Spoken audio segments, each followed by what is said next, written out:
India's economic story is no longer just about growth. It is increasingly becoming about gaps in salaries, a widening income divide between states, rising regional imbalance and deepening inequality are now shaping the country's economic as well as political landscape. Now, Sikkim tops the chart with an average monthly income of 46,978, followed by Goa at 41,000 and Delhi at 38,492. At the bottom of the salaries that are drawn and economic inequalities sit Bihar with an average monthly income of just 5,053 rupees. Uttar Pradesh and Manipur also rank among the lowest earning states in India. Regionally, South India leads with an average monthly income of 27,000 rupees, highest in the country. West India follows at 23,264, while North India stands at about 22,120 rupees.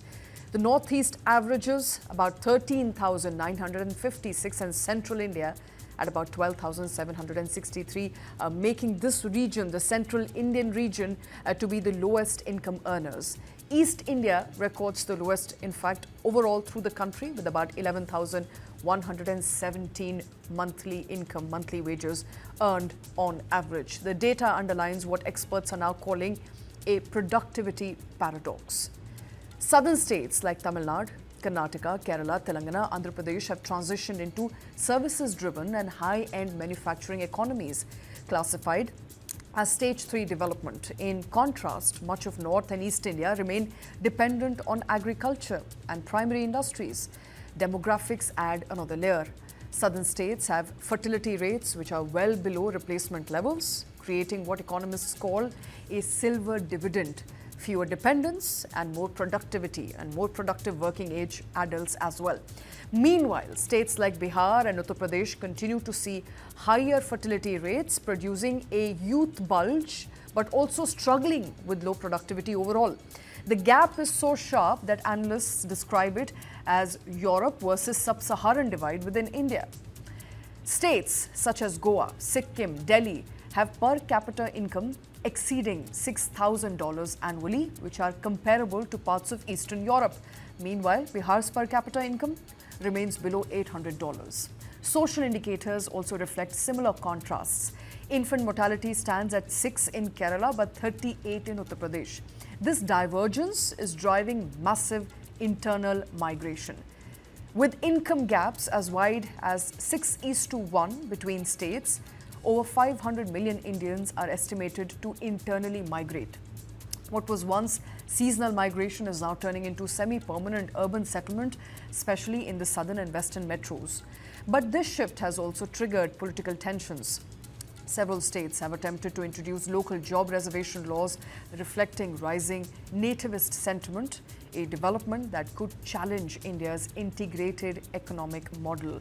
Experts warn that the situation could become a ticking time bomb. High-performing states argue that they are fiscally penalized, receiving roughly about 15 paise for every 1 rupee of the tax they contribute to the centre. At the same time, population growth trend means that poorer northern states may gain more parliamentary seats after delimitation, potentially shifting political power northward. The result could be a scenario where economic strength lies in the south and the west, while political weight shifts towards the north.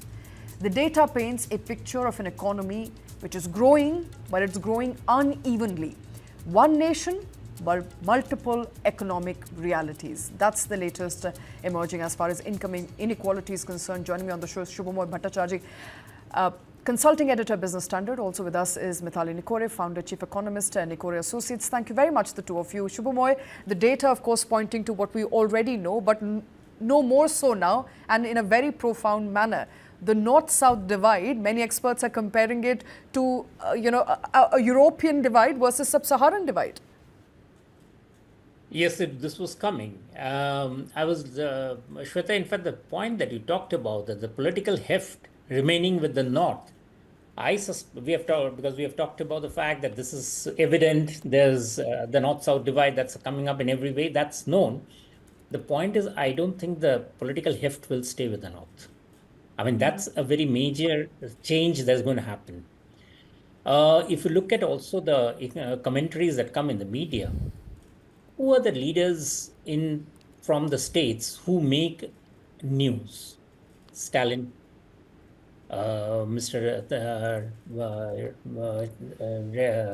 Telugu Desm's, sorry, what's it? TDP's Chandrababu Naidu, from Maharashtra, Mr. Devendra Fadnavis, from Gujarat, our chief minister. So you find what's happening is that the voices that are getting heard, there may be more votes in the north, but it is not really counting for much, and that's a very significant change that's happening. The leaders of deciding what should be the economic priorities are also shifting to the more economically powerful states. And I think that is a very major change that's happening.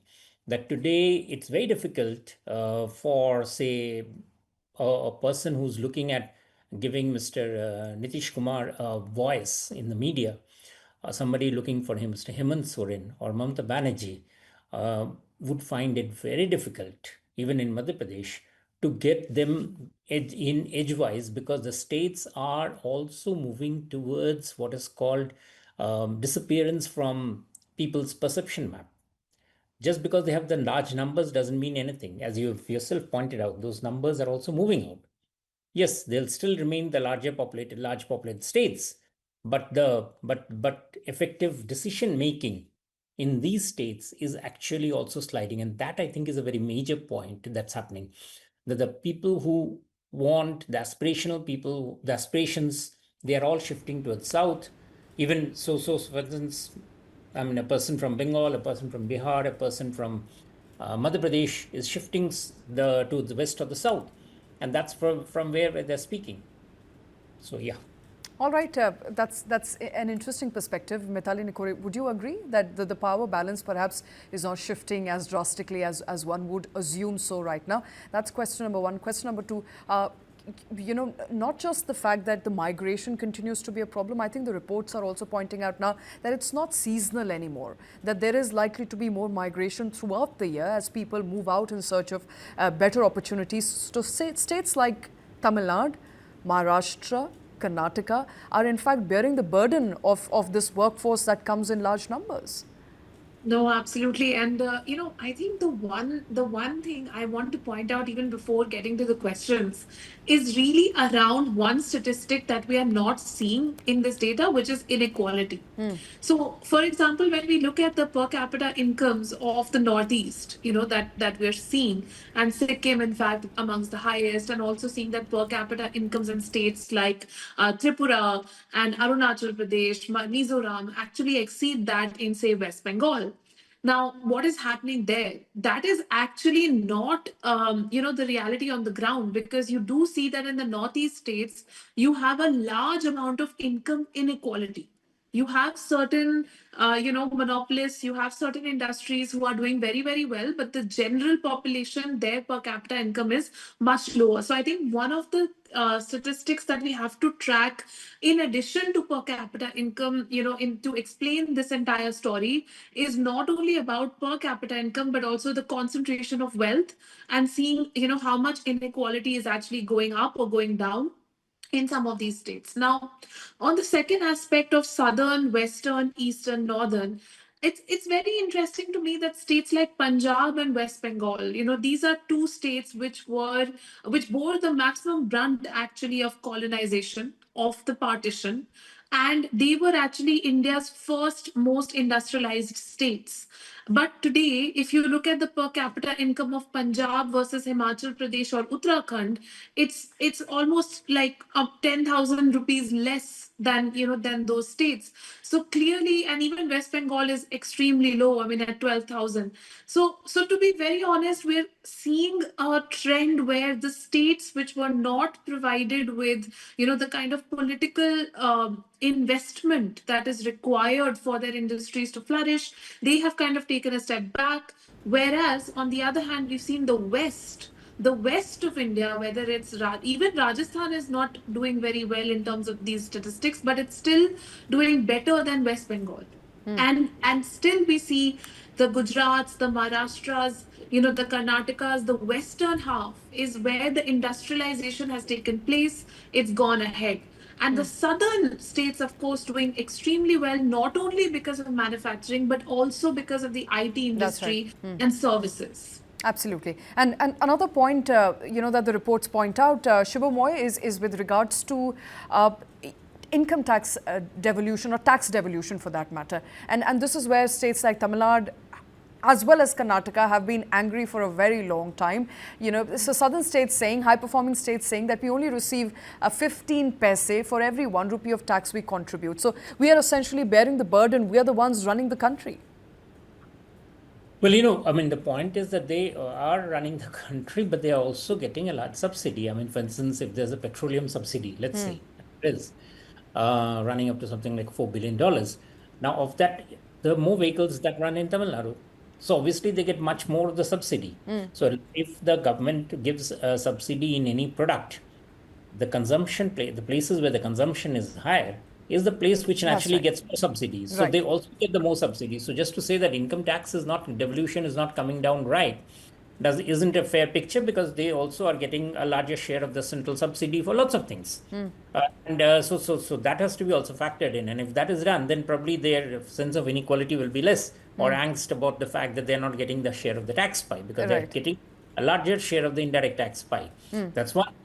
The second part is that as people are shifting, as you pointed out, that if the migrants are going to stay longer periods in these places, then we shall also see a change in the income tax place of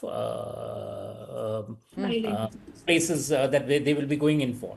And one of the things that we hope to see is that many of the states, especially, and this is especially particularly true for the western and southern states, the constitution does not stop them from creating new avenues of taxation. That they don't do is a different thing. Professional tax or other taxes are always there. Income tax, we keep on talking about agricultural income, but agricultural income is not taxed at the central level. It is taxed at the state level. The state, as per the constitution, the states have the right. Right. These states can jolly. When was the last time when we saw any state government levy any tax in their budgets? Now we are going to have budgets of till 2026, till March 2026, and as Mithali will tell you that I can't remember any state having imposed any new taxes in the past few years. Right. Okay.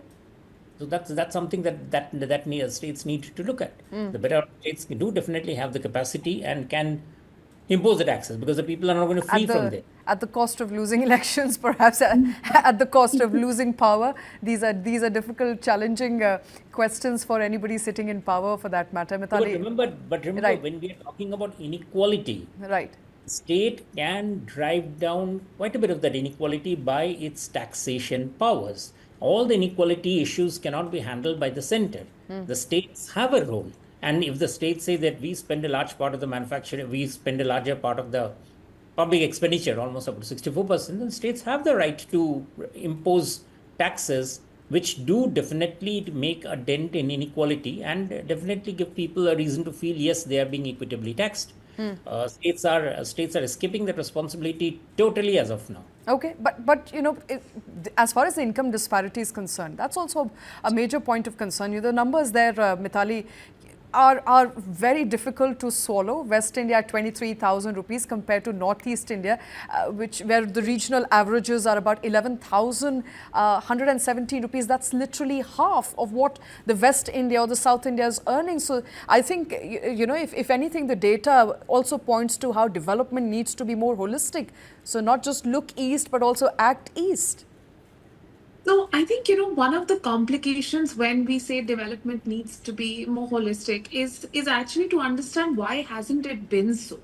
And honestly, I have spent my whole career working in Eastern India, I would say. Working in UP, working in Bihar, working in Jharkhand, working in Chhattisgarh, working in the Northeast. And now I'm actually working in South and West because I work more with the private sector now. But when I was working with the government, I was always working in the East. Okay. And I can tell you that there are certain fundamental challenges in these states because of which we are here today. The fundamental challenges are to do with the political economy. They are not just to do with, just the enabling environment. Honestly, some Absolutely. of the recent governments have put in place an enabling environment. They are trying to attract investment to these states. But the overall political economy, the overall lack of skills, the overall lethargy, I can tell you, even people's attitude, when it comes to letting new businesses in some of these states, has been a huge barrier. Whereas when you compare it to the Western states, they've been far more open to receiving investment as well. Okay.